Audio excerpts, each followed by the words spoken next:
avoided making sourdough for a long time. I will say, each day it's getting easier. Now I sound like Bill Nye the Science Guy. I feel a little nervous. Please don't go over. This is literally me the entire time. I got it. We got it. I feel like I should not be wearing a sweater. Now I sound like Bill Nye the Science Guy. I don't know if I'm gonna get down to an eighth of. I haven't seen her in almost 20 years. My rolling, not so much. Now I sound like Bill Nye the Science Guy. Episode 2 of With Love Meghan accidentally exposed her biggest weakness as a host, and it's not what you think. It's not her questionable cooking skills or fake friendships. It's something far more damaging to her entire brand. The moment Meghan was left alone on camera without celebrity guests to carry the conversation, everything fell apart. For most of this episode, she had to perform solo while making sourdough and talking to herself, and the results were painful to watch. What we witnessed wasn't charming authenticity or confident expertise. It was a host who literally cannot create engaging television when she's the only person on screen. Without famous people to validate her efforts and fill awkward silences, Meghan becomes a rambling, uncertain mess who struggles to maintain basic energy. This episode became an accidental case study in why some people desperately need ensemble casting to survive in television. When forced to carry content alone, Meghan revealed that her entire hosting persona depends on external validation to function. Her biggest weakness isn't what she doesn't know, it's who she becomes when there's nobody around to make her look competent. And after watching her solo performance in episode 2, it's clear this weakness is far more damaging than any cooking disaster could ever be. Let's break down exactly how this episode exposed the fundamental flaw that could destroy her entire television career. The first major red flag in episode 2 came during the extended sourdough making sequence, where Meghan had to carry the show entirely by herself. What should have been an opportunity to showcase her expertise instead became a masterclass in how not to create engaging solo content. For nearly 10 minutes, viewers had to endure Meghan talking to herself while measuring ingredients, and the result was genuinely uncomfortable television. Real cooking show hosts know how to maintain energy and engagement even during solo segments, but Meghan's performance revealed someone who has no idea how to sustain viewer interest without other people to bounce off. We are making starter for sourdough. We have to gather our ingredients. Rye, flour. The flat, mechanical delivery of basic information immediately set the tone for disaster. There was no personality, no charm, no reason for viewers to care about what she was doing. Professional hosts understand that solo segments require even more energy and charisma to maintain audience engagement, not less. But the real problem started when she tried to create artificial drama around simple baking processes. Watch how she attempted to manufacture tension around basic measurements, as if weighing flour was some sort of high-stakes challenge. As we know with baking, the specificity of measurements is a real thing. She delivered that line like she was sharing groundbreaking insight about baking, when it's literally the most basic principle that anyone who's ever opened a cookbook already knows. The condescending tone combined with elementary information created an immediate disconnect with viewers. The solo performance completely collapsed when she started talking to her sourdough starter like it was a pet or child, creating deeply uncomfortable parasocial content that felt more like watching someone's private breakdown than professional television. I will say, each day it's getting easier. Calling sourdough starter she and a good baby while talking to yourself on camera isn't charming eccentricity. It's concerning behavior that made viewers question her mental state. Professional hosts maintain appropriate boundaries between personality and performance, even during intimate solo segments. But perhaps the most damaging moment came when she tried to create educational content about the science behind her rosewater process, delivering information with the confidence of someone who clearly just learned it themselves. Now I sound like Bill Nye the Science Guy. That self-aware comment actually made everything worse because it highlighted how unnatural and rehearsed her educational delivery sounded. Real experts don't need to compare themselves to children's television personalities when explaining their knowledge because their expertise speaks for itself. The solo monologue meltdown wasn't just about bad television. It exposed someone who fundamentally lacks the charisma, confidence, and authentic expertise necessary to carry content independently. When you strip away the celebrity guests and manufactured interactions, what remains is a host who simply cannot create compelling content on her own merit. What became increasingly obvious throughout episode 2 was Meghan's desperate attempt to present herself as an authority on subjects she clearly knew very little about.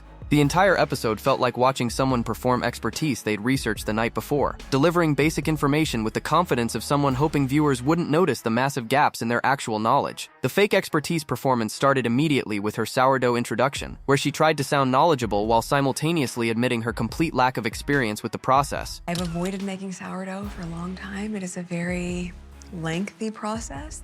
No, sourdough is a labor of love or stress, depending on how you do it. She's literally admitting she's avoided this process because it stresses her out, yet she's positioning herself as someone qualified to teach it on television. Real cooking experts don't present techniques they find stressful and have actively avoided as content for their shows. They demonstrate skills they've mastered through experience and practice.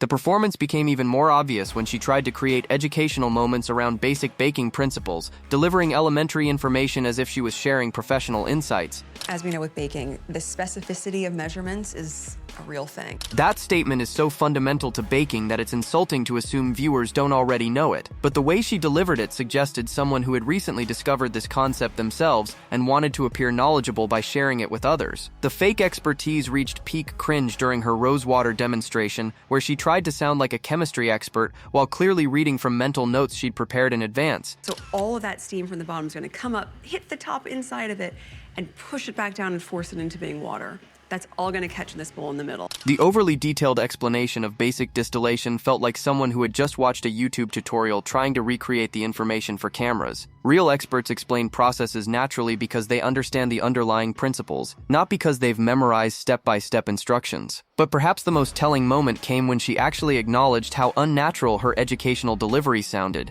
yet continued with the same artificial approach. Now I sound like Bill Nye the Science Guy. That self-aware comment should have been a wake-up call to adjust her approach, but instead she doubled down on the performative expertise. Real knowledge doesn't require comparison to children's television personalities, because authentic understanding speaks for itself. The rosewater health claims were where the fake expertise became genuinely problematic, as she made specific medical assertions without any apparent qualifications to do so. Water. It's an anti-inflammatory.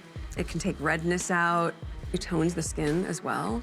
A thing of beauty. Making health and skincare claims about homemade preparations crosses the line from lifestyle advice into territory that requires actual expertise. Real beauty and wellness experts are careful about the claims they make because they understand the responsibility that comes with giving advice about products people might use on their bodies. The fake expertise performance culminated in her attempt to present basic organization tips as revolutionary life hacks, delivering obvious solutions as if they were brilliant innovations. One thing that I think probably drives a lot of us crazy is when you have necklaces all tangled up. So here's what you do. She presented using a straw to prevent necklace tangling as if she'd invented the concept, when it's been a common organizing trick for decades. This perfectly encapsulated the entire problem with her approach to expertise. She takes widely known information and presents it as original insight, hoping viewers won't recognize how basic and unoriginal her advice really is. The fake expertise performance wasn't just about lacking knowledge, it was about the fundamental dishonesty of presenting yourself as an authority when you're clearly learning alongside your audience. Real experts either demonstrate genuine mastery or honestly acknowledge their learning process. Meghan did neither, creating content that felt both condescending and obviously manufactured. Perhaps the most revealing aspect of episode 2 was how dramatically the energy and quality shifted during the brief moments when Chrissy Teigen was actually present versus the extended solo segments. The contrast was so stark it became impossible to ignore Meghan's complete dependency on celebrity guests to create watchable television. For the majority of the episode, viewers had to endure Meghan performing alone, talking to herself, and struggling to maintain basic entertainment value.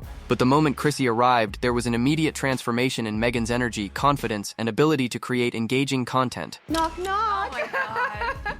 Hi. The relief in Meghan's voice when her celebrity guest finally appeared was palpable. After struggling through solo content for most of the episode, she suddenly came alive with someone else to validate her efforts and carry part of the conversational load. But what made this dependency even more obvious was how little actual interaction there was between them. Chrissy's appearance felt more like a brief social visit than a genuine collaboration. Yet even those minimal interactions provided more engaging content than all of Meghan's solo work combined. I heard you like Thai iced tea, and I made a little boba this morning. I've never had it in a home before, though, so... Notice how Meghan immediately positioned herself as the expert, providing something special for her guest. But Chrissy's response was polite rather than genuinely impressed. The dynamic felt like someone trying too hard to impress a visitor rather than friends, naturally enjoying each other's company. The celebrity dependency became most apparent when they worked on activities together. Suddenly, Meghan had energy, personality, and the ability to create content that didn't feel like watching someone's private therapy session.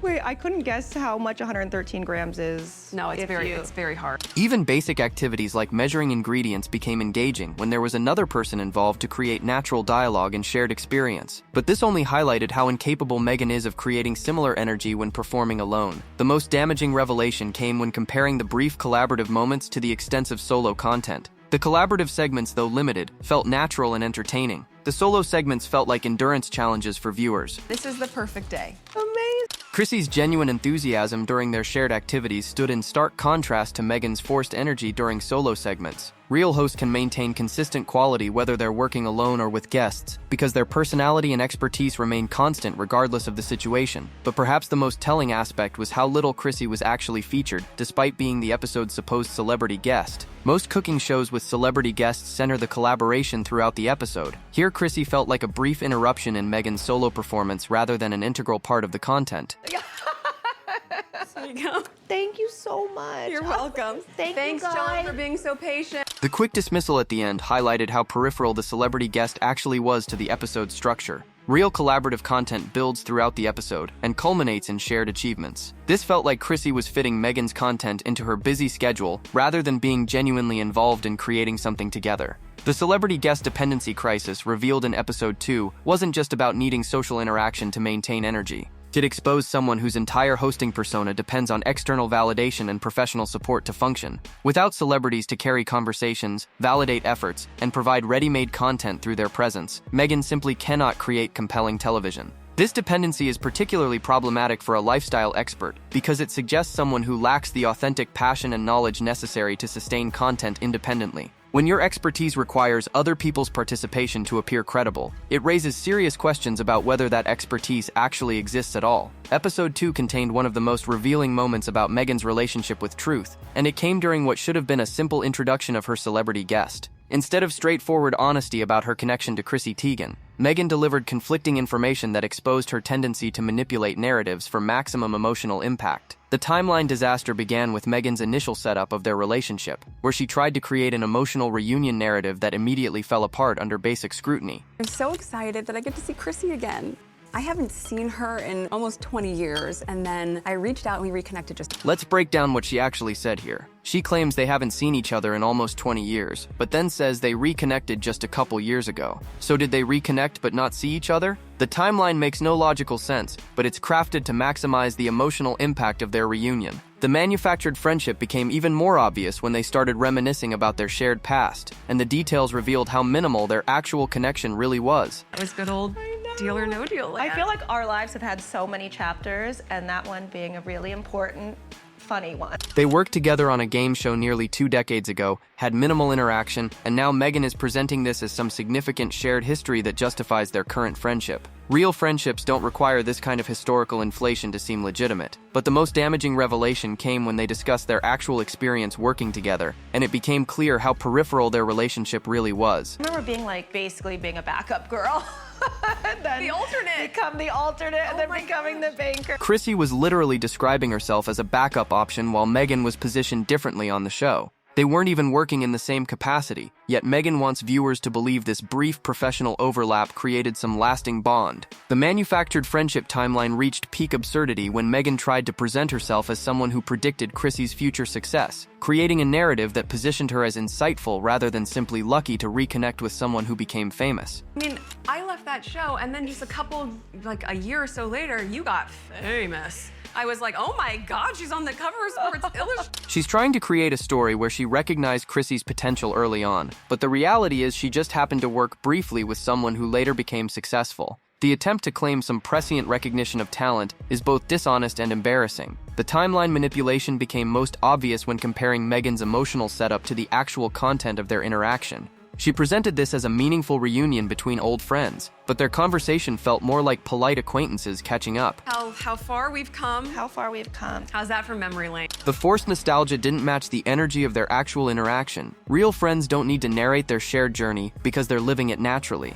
When you have to announce how meaningful your connection is, it usually means the connection isn't actually that meaningful. The manufactured friendship timeline disaster revealed something deeply concerning about Meghan's relationship with Truth. She seems incapable of presenting relationships honestly, instead crafting narratives that serve her current needs regardless of accuracy. When someone manipulates basic facts about their connections to other people, it raises questions about what else they're willing to distort for content purposes. This isn't just about exaggerating a friendship for television, it's about a pattern of narrative manipulation that undermines her credibility on every other topic she discusses. If she can't be honest about something as simple as how well she knows her guests, why should viewers trust anything else she claims about her expertise, experiences, or relationships? One of the most uncomfortable aspects of episode 2 was the complete absence of natural charisma or engaging personality when Meghan was left to carry content alone. What viewers witnessed wasn't just someone having an off day, but a fundamental lack of the magnetic presence that successful television hosts possess naturally. The awkward energy vacuum became immediately apparent during the sourdough preparation segments, where Meghan's attempts at maintaining viewer engagement fell completely flat. Real hosts understand how to create intimacy and connection even during solo segments, but her delivery was mechanical and lifeless. Let's begin. 113 grand. The flat robotic delivery of basic instructions created an immediate disconnect with viewers. There was no warmth, no personality, no reason for anyone to feel invested in what she was doing. Professional hosts know that solo segments require even more energy and charisma to maintain audience attention, not less. But the energy vacuum became most obvious when she tried to inject artificial enthusiasm into mundane tasks, creating the opposite effect of what she intended. Oh, it's the closest without going over. It's like The Price is Right. The forced reference to game show culture felt desperate and unnatural, like someone trying to manufacture personality through pop culture callbacks rather than authentic charm. Real charisma doesn't require external references to create engagement because the person's natural presence is inherently compelling. The awkward energy reached peak discomfort when she attempted to create dramatic tension around simple baking processes, treating routine measurements like high-stakes television moments. I feel a little nervous. Please don't go. She's talking about water temperature while making sourdough starter, yet delivering it like she's facing some major challenge. The disconnect between the mundane reality and her dramatic presentation created secondhand embarrassment for viewers watching someone try so hard to make nothing seem like something. The energy vacuum became most apparent when contrasted with moments where other people were present. The instant Chrissy appeared, Meghan's energy completely transformed, revealing how dependent she is on external sources of validation and interaction to maintain basic television presence. Oh my gosh, it's so good. Yes!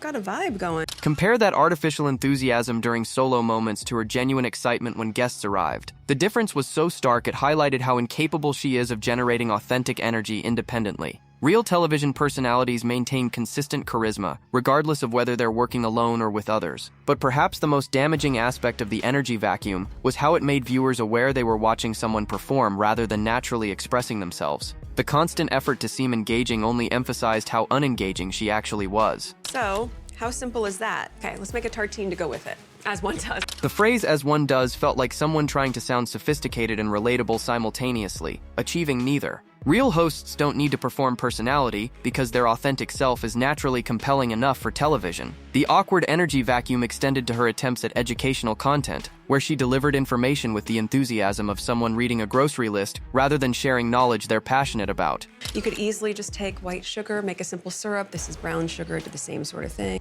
The monotone delivery of basic cooking information created the impression of someone going through motions rather than genuinely enjoying what they're teaching. Real cooking experts convey passion for their subject matter through natural enthusiasm, not forced energy that feels uncomfortable to witness. The energy vacuum problem revealed something fundamental about Meghan's unsuitability for solo television content. Without other people to reflect energy back to her, she becomes a charisma-free zone that makes viewers actively uncomfortable. This isn't just about having an off day, it's about lacking the essential qualities that make someone compelling to watch on screen for extended periods. Episode 2 revealed another deeply problematic aspect of Meghan's hosting approach, her tendency to overcomplicate simple processes in a desperate attempt to appear more knowledgeable and sophisticated than she actually is. Instead of presenting accessible, practical content, she consistently chose the most elaborate methods possible, creating unnecessary barriers between viewers and the activities she claimed to be teaching. The overcompensation through complexity became immediately obvious during her rosewater demonstration, where she chose an unnecessarily elaborate distillation method for what should have been a simple infusion process. And what we're gonna do is create this steaming mechanism where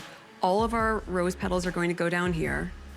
This steaming basket will sit on top, and then this glass bowl, all of this will sit on top of the rose petals. She created an overly complex setup that required multiple specialized pieces of equipment when simple steeping would have achieved similar results. Real experts choose methods based on effectiveness and accessibility, not on how impressive the process looks to viewers. The complexity fetish reached peak absurdity when she over-explained every single step of the distillation process as if she was conducting advanced chemistry rather than making scented water. When you put the lid on top and put ice on top of the lid, it's gonna make the lid feel really cold. So all of that steam from the bottom is gonna come up, hit the top inside of it, and push it back down and force it into being water. The unnecessarily detailed explanation of basic condensation felt like someone who had just learned the concept, trying to prove their understanding through excessive detail. Real experts explain processes simply because they understand the underlying principles well enough to make them accessible. But the overcompensation became most obvious when she acknowledged how unnatural her approach sounded, yet continued with the same overly complex methodology. Now I sound like Bill Nye the Science Guy.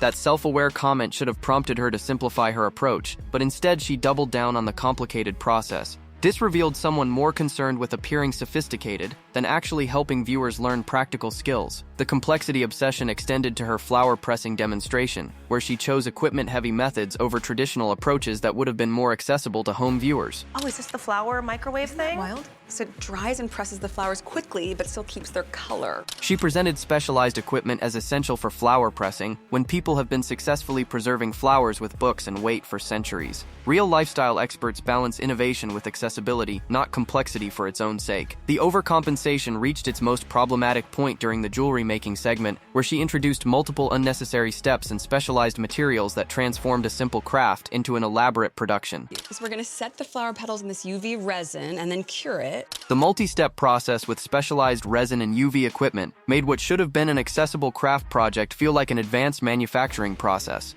This perfectly encapsulated her approach to content creation, choosing complexity over accessibility every single time. The overcompensation through complexity wasn't just about poor teaching methods, it revealed someone fundamentally insecure about their expertise, who believes that complicated processes automatically confer authority. Real experts understand that the mark of true knowledge is the ability to make complex things simple, not to make simple things unnecessarily complex. When someone consistently chooses the most elaborate approach to basic tasks, it suggests they're performing expertise rather than demonstrating it. The complexity becomes a shield to hide behind rather than a tool to achieve better results. Throughout episode 2, Meghan made increasingly desperate attempts to inject personality into content that clearly wasn't working, but each effort only made the underlying problems more obvious. Instead of natural charisma emerging organically, viewers witnessed someone frantically trying different personality tactics that felt forced and uncomfortable to watch. The desperate personality injection became most apparent when she tried to create quirky, relatable moments through self-deprecating humor that landed with zero authenticity. This is literally me. The entire time, like, got it. We got it. Got it. We're there. She was trying to present herself as charmingly imperfect during a simple measuring task, but the comment felt calculated rather than spontaneous. Real personality emerges naturally from genuine reactions, not from performed relatability designed to make viewers think she's down to earth. The personality desperation reached new heights when she attempted to create intimate moments with inanimate objects, talking to her sourdough starter as if it was a beloved pet or child. All tucked in. Back to her resting spot. This wasn't endearing eccentricity. It was someone so desperate to create engaging content that she was manufacturing parasocial relationships with baking ingredients. Professional hosts understand the difference between personality and performance, but Meghan seemed willing to try anything to generate viewer interest. But perhaps the most uncomfortable personality injection attempt came when she tried to sound sophisticated through pretentious language choices that felt completely unnatural. This is, like the cousin of cream cheese. But like, this cousin should be visited more often. The forced metaphor about ricotta being cream cheese's neglected cousin was trying way too hard to sound clever and relatable simultaneously. Real personality doesn't require elaborate analogies to make simple food descriptions interesting, because authentic enthusiasm for the subject matter creates natural engagement. The desperation became most obvious when she attempted to create catchphrases or memorable moments through repetitive emphasis that felt completely manufactured. Making some beauties. Yum. The stilted delivery of what should have been natural appreciation for her food revealed someone performing enjoyment rather than experiencing it. Real cooking enthusiasts don't need to announce their pleasure because their genuine reactions speak for themselves. The personality injection attempts reached peak cringe when she tried to create educational moments through pop culture references that felt forced and dated. Now I sound like Bill Nye the Science Guy. The reference felt like someone desperately trying to connect with viewers through shared cultural touchstones, but the execution was so awkward it highlighted how disconnected she actually is from natural conversation patterns. Real personality emerges through authentic reactions, not through calculated cultural references. The most telling aspect of these desperate personality attempts was how they completely disappeared the moment other people were present. When Chrissy arrived, Meghan's forced quirks and manufactured relatability vanished, replaced by more natural interaction patterns. Oh, you just gotta try this bread, though. I know, I'm looking at it, and it looks so crusty and beautiful. Yes. Compare that natural exchange to her solo personality performance, and the difference is striking. Real charisma remains consistent regardless of the social situation, but performed personality only emerges when someone feels they need to compensate for lack of authentic engagement. The desperate personality injection attempts weren't just bad television, they revealed someone who fundamentally misunderstands what makes content engaging. She seemed to believe that personality is something you add to content, rather than something that emerges naturally from genuine expertise and authentic enthusiasm for your subject matter. When someone has to work this hard to appear interesting, it usually means they lack the authentic passion and knowledge necessary to create naturally compelling content. The personality becomes a desperate performance, rather than a genuine expression of who they actually are. The final and most damaging revelation from episode 2 was the complete exposure of Meghan's fundamental incompetence as a television host, when stripped of all external support systems. This wasn't just about having a bad episode, or struggling with specific content. It was about revealing someone who lacks the basic skills necessary to create engaging television under any circumstances. The hosting incompetence became undeniable during the extended solo segments, where every single element of professional television presentation failed simultaneously. Her pacing was erratic, her energy was inconsistent, and her ability to maintain viewer engagement was non-existent. It's the moment of truth after days and days of nurturing this starter and creating our beautiful dough and letting it rest. We're actually gonna make our bread. The attempted dramatic build-up for bread baking felt like someone who had watched cooking shows but completely misunderstood what makes those moments compelling. Real hosts create genuine anticipation through their authentic investment in the process, not through manufactured drama about routine tasks. But the incompetence reached its most obvious point when she struggled with basic television presentation skills, like maintaining consistent energy and engaging directly with her audience. I feel like I should not be wearing a sweater. She literally started complaining about her clothing choices in the middle of content creation, breaking the fourth wall in ways that destroyed any immersion viewers might have felt. Professional hosts understand how to maintain the illusion of seamless content even when dealing with practical challenges. The hosting incompetence became most apparent when comparing her performance to the brief moments when professional support was present. The instant other people appeared, the quality of content improved dramatically, highlighting how dependent she is on external assistance. This seems thin-ish. Yeah, that's good. My rolling, and not so much. Even simple tasks became more engaging when there was another person present to create natural dialogue and shared experience. This revealed someone whose hosting abilities are entirely dependent on having other people to carry the conversational and energy load. The incompetence extended to her complete inability to create educational content that felt both informative and engaging. Her attempts at teaching came across as someone reading from notes rather than sharing genuine expertise. So, by having this sort of beveled edge, what's going to be really great about it's going to help the crackers lift when they're cooking. The overly technical explanation of basic cooking principles felt like someone trying to sound professional while lacking the natural teaching ability to make information accessible and interesting. Real educators understand how to balance technical accuracy with engaging delivery, but perhaps the most damaging aspect of her hosting incompetence was her complete inability to recover from mistakes or awkward moments. Professional hosts use stumbles as opportunities to connect with viewers, but Meghan seemed paralyzed by anything that didn't go according to plan. I don't know if I'm going to get down to an eighth of... I feel like I should not be wearing a sweater. Instead of smoothly handling a minor cooking challenge, she became flustered and started making excuses about her wardrobe. Real hosts understand that viewers relate to imperfection when it's handled with grace and humor, not when it becomes an excuse for poor performance. The hosting incompetence was further exposed by her inability to create any sense of narrative arc or meaningful progression throughout the episode. Content felt random and disconnected rather than building toward any satisfying conclusion. This is the perfect day. Amazing.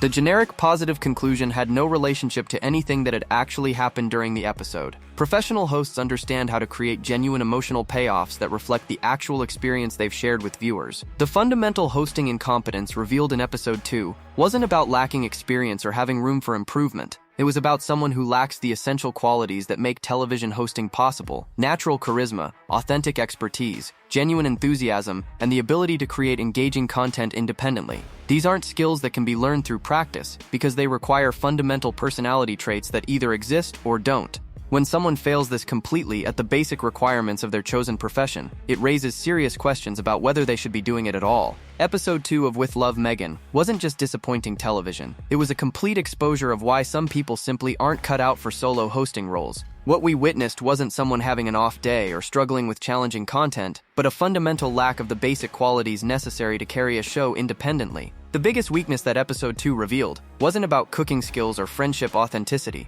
It was about Meghan's complete inability to create engaging content when she doesn't have celebrity guests to lean on. Without famous people to validate her efforts, carry conversations, and provide ready-made entertainment value, she becomes a charisma-free zone that makes viewers actively uncomfortable. Every aspect of professional hosting failed simultaneously during the solo segments. Her energy was flat, her personality felt manufactured, her expertise was obviously superficial, and her ability to maintain viewer engagement was non-existent. The contrast between her solo performance and the brief moments when Chrissy was present made the problem impossible to ignore. This episode accidentally became proof that Meghan's entire hosting persona is built on external validation and celebrity support. When forced to rely on her own charisma, knowledge, and natural presence, she simply cannot deliver compelling television. That's not a skill issue that can be improved with practice. That's a fundamental mismatch between someone's abilities and their career aspirations. The most concerning aspect is how obvious this weakness has become after just 2 episodes. If the show continues with more solo content or less celebrity star power, viewers are going to witness the same uncomfortable performance repeatedly. You can't build a successful lifestyle brand around someone who can't actually carry content independently. Having watched all 8 episodes of this season, I can tell you that episode 2 wasn't an anomaly. It was a preview of problems that only get worse as the season progresses. The episodes with minimal celebrity presence follow the same pattern of awkward solo performance and desperate personality injection that we dissected today. So what was the most uncomfortable solo moment from episode 2 for you? Was it the talking to sourdough starter like a baby, the overly complex rosewater demonstration, or maybe the desperate attempts to inject personality into dead air? Drop your thoughts below because honestly, we're going to need group therapy sessions to get through the rest of this season together. Smash that like button if this breakdown explained why those solo segments felt so painfully awkward to sit through. Subscribe because we've got 6 more episodes of this hosting disaster to analyze, and hit that notification bell because episode 3 somehow manages to make this solo performance look competent by comparison. The hosting incompetence we exposed today is just the beginning, people.